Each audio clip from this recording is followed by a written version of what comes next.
bang reorganization? Pagka po ba ganyang may reorganization, dapat po ba ang AFP pong bagay magno-notify sa Office of the Vice President or there's no need for that? For this case, ma'am, yung naman pong detail ni Ma'am Sara are AFP personnel. So they're also made aware because for all of this naman po, we act on orders po. So, yung orders po natin, pag may reorganization, the personnel knows na dito na yung ikikaya nila. Kasi lahat naman po kami, ma'am, covered by orders po.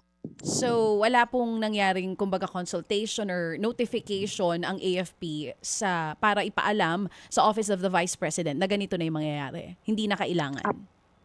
Personally, ma'am, I would have to check on how yung admin na na dinaanan nito, ma'am. But for us kasi, ma'am, yun nga po, mayroon siyang trail of a paper trail, so to speak, no, based on how the organization of any unit would be. So dadaan yan siya sa tamang proseso po yung mga ganitong orders. Oo. Mensahe po ninyo sa publiko tungkol dito sa mga pagbabago or organization sa AFP, lalo na dun syempre sa mga supporters ni VP Sara na nag-aalala po sa kanyang seguridad sa ngayon.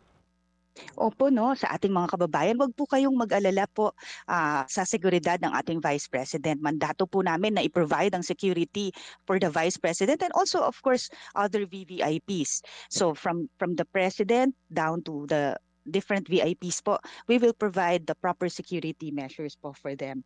And we will make sure po ang seguridad ng ating Vice President accordingly. Sa dito nga po sa usaping ito, maganda nga po na nalinawan tayo, no, sa ganitong usapin, na wala naman pong ganong talagang pagbabago na napaka-drastic po. We will still perform our mandate accordingly. And ito nga po, ang ine-enjoy natin sa ating mga kababayan is for us to promote unity, peace, and understanding, no? And let us now not sow discord and hatred and division po within ourselves. Iisa lang po tayo, no? Iisang bayang Pilipinas, and tayo po ay mga Pilipino. Magtulungan po tayo at magkaisa.